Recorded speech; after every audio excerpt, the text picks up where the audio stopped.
Just kind of a side comment when you were talking about food. I can tell you have no shortage of ham. So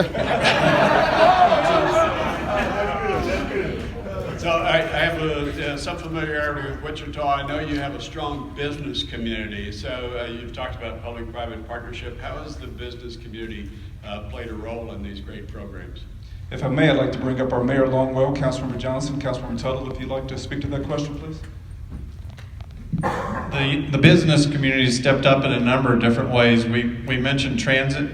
Our business community stepped up and helped our Q Line transit system operate free of charge.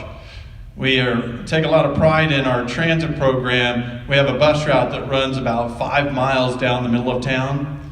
Only average 4,000 riders a year. The business community said, we want to fund better frequency, better hours. We went from 4,000 riders to 120,000 riders in 1 year, thanks to our business community. Thank you, Mayor Longwell. I'm the chair of the Health and Wellness Coalition of Wichita. We've been in existence for 14 years. I'm also a city council member. And one of the things that we really pride ourselves in is a really strong partnership of all factions within our community. We have a very strong business presence, so the Health and Wellness Coalition just doesn't embrace the like-minded health people. We also intentionally reach out to the business community because we understand if they want to attract and retain talent, new businesses come to healthy communities, businesses stay in healthy communities. Thank you. Angela. Wichita. I am excited to hear about the League 42 and just wanted to ask a little bit about, I'm looking at my notes, so 600 families, 600 players right now, so that's gotten pretty big. Can those of you who are participating talk a little bit about how what its impact is also on people who are not participating in the community, kind of the broader impact on the community? If we could have our Park Director, Troy Helpman, speak to that. So it actually started a wildfire. We put all this effort and all these investments into League 42, and then all these other nonprofits decided to say, hey, we want to be just as great as League 42 as well. And so it just caught on throughout the whole city, and everybody wanted to be active and wanted to see activities going on in their neighborhoods. So this was just a great catalyst for all kinds of great things going on in our community. And literally, I have people knocking on our door saying, hey, we want to try something new. We want to do something different. So it was all great from one idea from Bob Lutz, and it's just been really catching on in our community. If I could add just a little bit to that. So we've talked about League 42 in terms of baseball, but it's really about revitalizing that park. Just this past week, there's an outstanding mural that was painted on the basketball courts. It was the private companies donated the paint. We had community volunteers come out and help, and the pictures of the finished product is just fantastic. It's incredible. Jim and Neil. Good show, Wichita. I've got a question about the community block party and closing a 4-mile stretch of street. So you did this, I guess it started in 2016, and I'm curious about when you started it, if there was pushback from any of the businesses along the 4 miles, and also people that use that street to commute, and if so, how did you handle it? And then has that been taken care of in the ensuing years? I think Park Director Troy Helpman and Councilmember Becky Tuckle can speak of that. So it was really kind of interesting. We first started in 2016 and we had one in 17.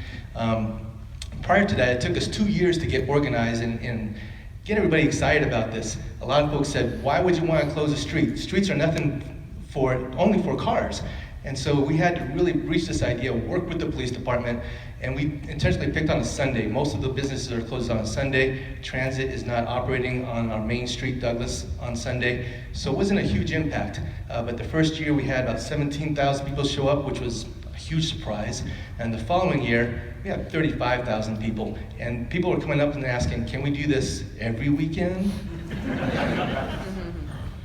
just wanted to add two things. We, as Director said, we had it on a Sunday intentionally, and really we proposed it to the businesses of this is another opportunity for you to generate revenue, so please consider opening your doors for the businesses in the community. The other thing that I think we did exceptionally well is we engaged every faction of our community again, where people live, learn, earn, play, and pray. So we included our faith-based community, our non-for-profits, our for-profits, our city government. Everybody was at the table, so it felt like a real groundswell. And we really proposed the idea of when roads were built, they were built for horses, and they were built for bikes, and they were built for people, and we took our streets back for one day. Very good. Neil. Wichita, so impressed by your desire to talk about sensitive topics. And I'd love to hear about the impact and the outcome for your community, both on the law enforcement side and the community side, with regard to your No Ferguson Here project. If I could, I'd like to bring up community activist and recently elected Councilmember Brandon Johnson to speak to that, as well as Chief Ramsey. Barry, if you would.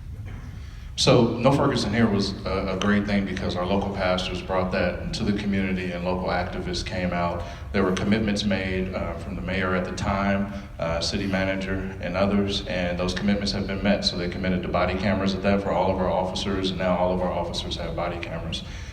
Relationships are better because that was a transparent opportunity for folks to get out and vent. I was there as well, demanding body cameras. But now those relationships are better, and Chief Ramsey being hired here and reaching out to the community has improved it even more. We've also moved toward, we created a civilian review board with citizen oversight, as well as we reviewed, based on community input, community concerns, we've redesigned our gang list in cooperation with the community on how names can be removed, the process for that, parental notification, and it has really gone over very well.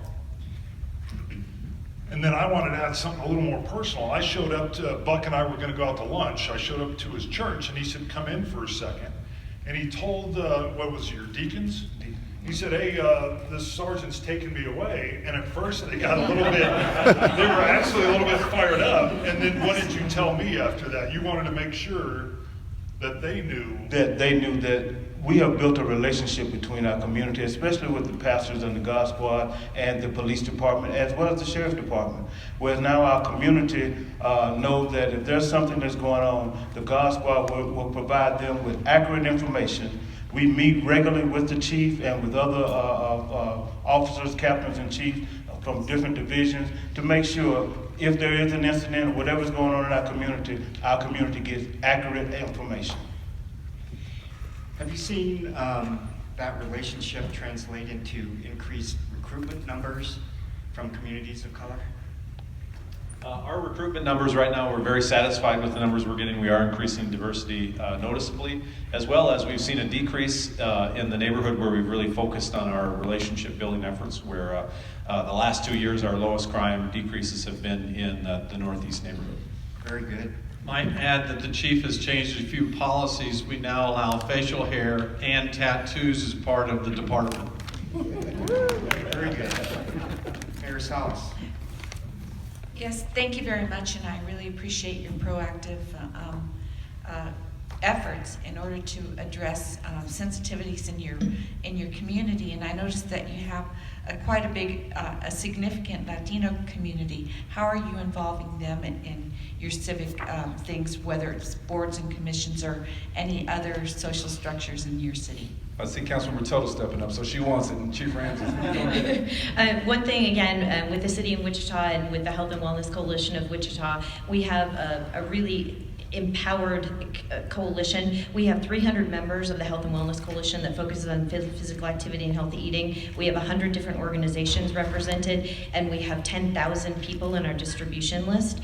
And we received a grant from the Kansas Health Foundation recently that was specific for health equity. We went into one community, it was the Latino community in the northeast section of our community, and instead of coming and saying, hey, we're here and we have these great ideas, we intentionally paused and said, what is your number one need that you have, and what resources do you need to be successful to address it? So it's a community-led initiative, and because it is the Latino population, it's making us rethink everything that we do, not just thinking about translating things, but thinking of how they need to have their issues addressed, and not how we think it should be addressed for them.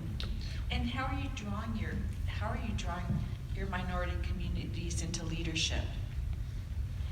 again, because of the initial intentional pause in what we're doing, we're making sure that we're bringing them to the table. So we went to the Latino population, we went to the Hispanic Chamber of Commerce, we went to other organizations and said, who should be at the table? Who could best represent the issues that you have? And instead of just talking, we're listening. Thank you.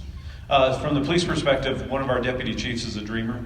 Obviously we have reached out significantly to our communities, Latino, Hispanic community, to build trust. In today's environment, it is more important than ever. We have an advisory board where we meet monthly with our Hispanic neighbors to talk about how we can be better. They recently helped us redo our policy on immigration, as well as daily news briefings in Spanish by our police officers and a Facebook page so they can hear what's happening in their communities. I want to add one thing too. Our police department works with young people on the grassroots level. So there's a gentleman by the name of Angel Martinez who has a Love Your Community event, and they work closely with WPD, and WPD's there engaging with the community, finding those leaders. Angel is one of those as well. He has a youth football team, and he tries to bring in other young people to work with WPD as well. So we're trying to get grassroots leaders built up. To add one more thing, I have a very good friend of mine. Her name is Claudia, and she actually hosts a radio station, radio program on the radio station, which I've been invited to about a dozen times, and I use my best Spanish I possibly can to communicate a lot of the programs that we have going on, and it's just been really great. We've been creating some really strong bonds and friendships with that community. Wichita, Kansas, we are out of time. And let me just say, hashtag, we appreciate your appreciation, and hashtag, we are so impressed. Thank you for all that you do. Thank you for wrapping us up on a very good note. Thank you.